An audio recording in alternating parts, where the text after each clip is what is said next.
Two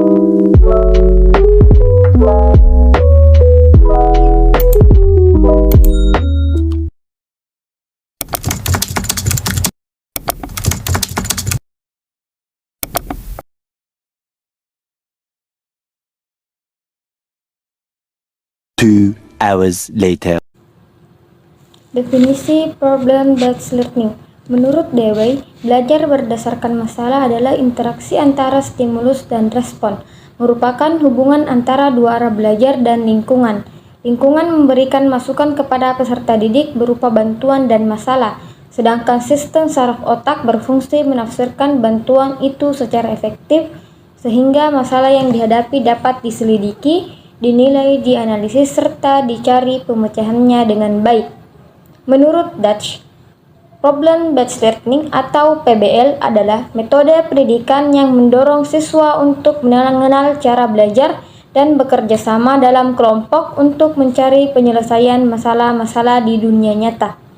Simulasi masalah digunakan untuk mengaktifkan keingintahuan siswa sebelum mulai mempelajari suatu subjek. PBL menyiapkan siswa untuk berpikir secara kritis dan analisis, serta mampu untuk mendapatkan dan menggunakan secara tepat sumber-sumber pembelajaran. Definisi problem-based learning. Model pembelajaran berdasarkan masalah adalah proses pembelajaran yang titik awal pembelajaran dimulai berdasarkan masalah dalam kehidupan nyata siswa, dirangsang untuk mempelajari masalah berdasarkan pengetahuan dan pengalaman telah mereka miliki sebelumnya, atau disebut prior knowledge, untuk membentuk pengetahuan dan pengalaman baru. Menurut Dutch, menyatakan problem-based learning atau PBL merupakan metode instruksional yang menantang siswa agar belajar dan belajar, bekerja sama dengan kelompok untuk mencari solusi masalah yang nyata. Model pembelajaran berdasarkan masalah mengacu pada pembelajaran proyek atau project-based learning, pendidikan berdasarkan pengalaman, experience-based education, belajar authentic learning, dan pembelajaran bermakna atau child intrusion. Karakteristik pembelajaran berbasis PBL. Pembelajaran bersifat student center yang aktif. Pembelajaran dilaksanakan melalui diskusi kelompok kecil dan semua anggota kelompok memberikan kontribusinya secara aktif. Diskusi dipicu oleh masalah yang bersifat integrasi interdisiplin yang didasarkan pada pengalaman atau kehidupan nyata. Diskusi secara aktif merangsang mahasiswa untuk menggunakan prior knowledge atau pengetahuannya.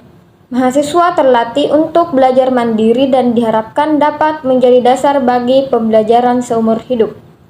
Pembelajaran berjalan secara efisien karena informasi yang dikumpulkan melalui belajar mandiri sesuai dengan apa yang dibutuhkannya, need to know basis. Feedback dapat diberikan sewaktu tutorial, sehingga dapat memacu mahasiswa untuk meningkatkan usaha pembelajarannya. Latihan keterampilan diberikan secara paralel. Sintak pembelajaran berbasis masalah atau PBL.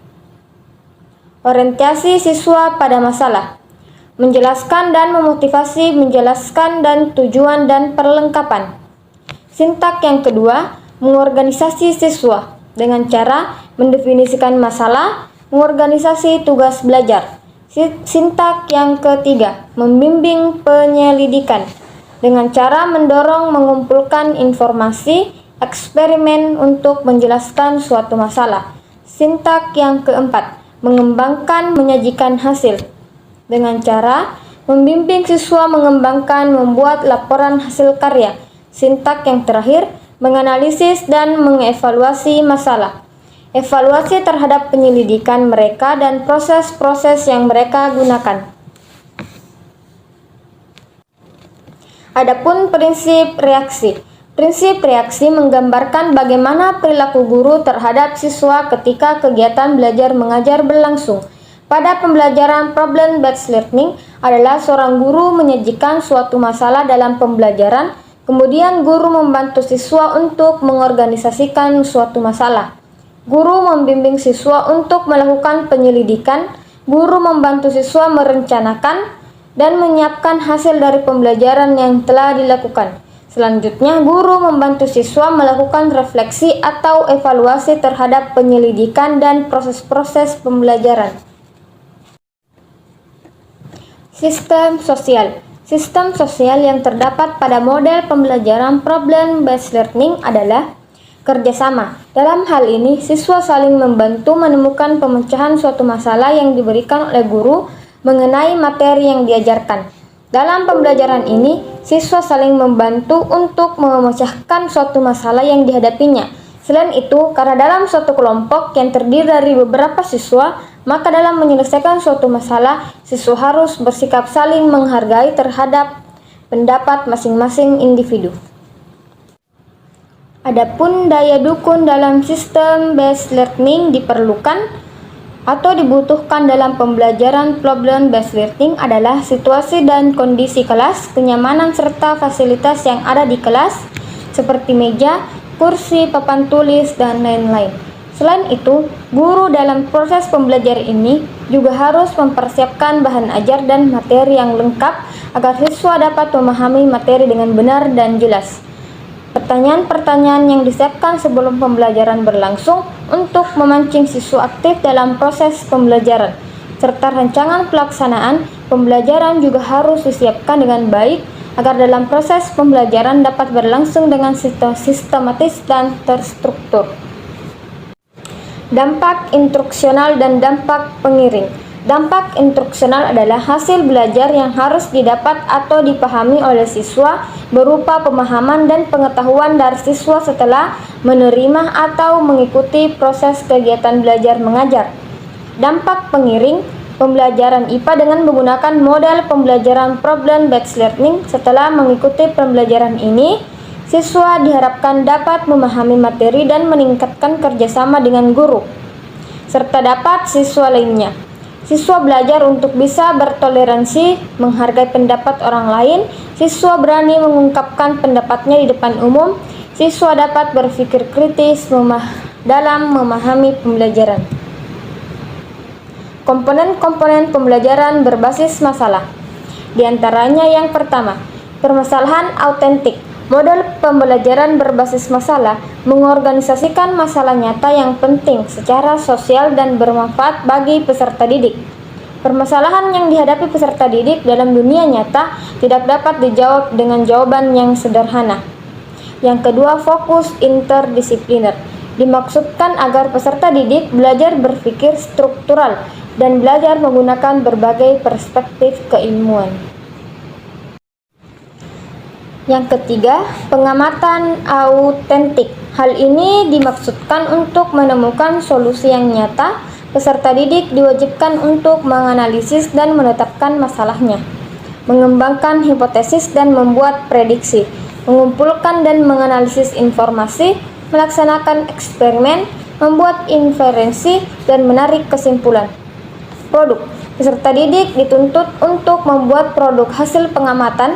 Produk bisa berupa kertas yang dideskripsikan dan didemonstrasikan kepada orang lain. Yang terakhir, kolaborasi. Dapat mendorong penyelidikan dan dialog bersama untuk mengembangkan keterampilan berpikir dan keterampilan sosial. Adapun konsep dasar pembelajaran berbasis masalah. Dalam implementasi model pembelajaran berbasis masalah, guru perlu memilih bahan pembelajaran yang memiliki permasalahan yang dapat dipecahkan. Model pembelajaran berbasis masalah ini dapat diterapkan dalam kelas jika 1. Guru bertujuan agar peserta didik tidak hanya mengetahui dan hafal materi pelajaran saja, tapi juga mengerti dan memahaminya. Yang kedua, guru menginginkan agar peserta didik memecahkan masalah dan membuat kemampuan intelektual siswa bertambah. Yang ketiga, guru menginginkan agar peserta didik dapat bertanggung jawab dalam belajarnya. Yang keempat, guru menginginkan agar peserta didik dapat menghubungkan antara teori yang dipelajari di dalam kelas dan kenyataan yang dihadapinya di luar kelas. Yang terakhir, guru bermaksud mengembangkan kemampuan peserta didik dalam menganalisis situasi, menerapkan pengetahuan, mengenal antara fakta dan pendapat, serta mengembangkan kemampuan dalam membuat tugas secara objektif. Adapun langkah-langkah pembelajaran berbasis masalah. Tahap yang pertama, mengorientasikan peserta didik terhadap masalah. Tahap yang kedua, mengorganisasikan peserta didik untuk belajar. Tahap yang ketiga, membimbing penyelidikan individual maupun kelompok. Tahap yang keempat, mengembangkan dan menyajikan hasil karya. Tahap yang kelima, menganalisis dan mengevaluasi proses pemecahan masalah.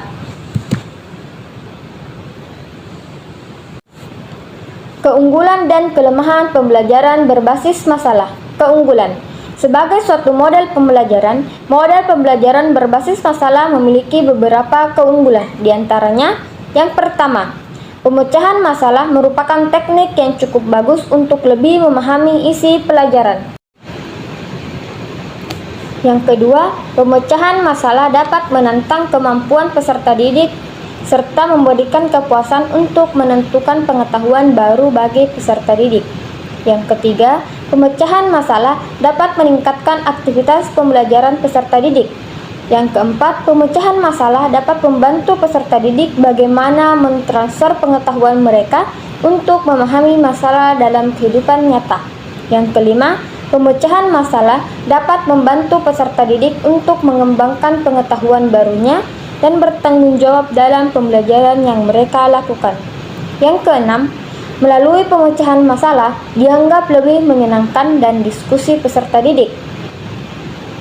Yang ketujuh, pemecahan masalah dapat mengembangkan kemampuan peserta didik untuk berpikir kritis dan mengembangkan kemampuan mereka untuk menyesuaikan dengan pengetahuan baru.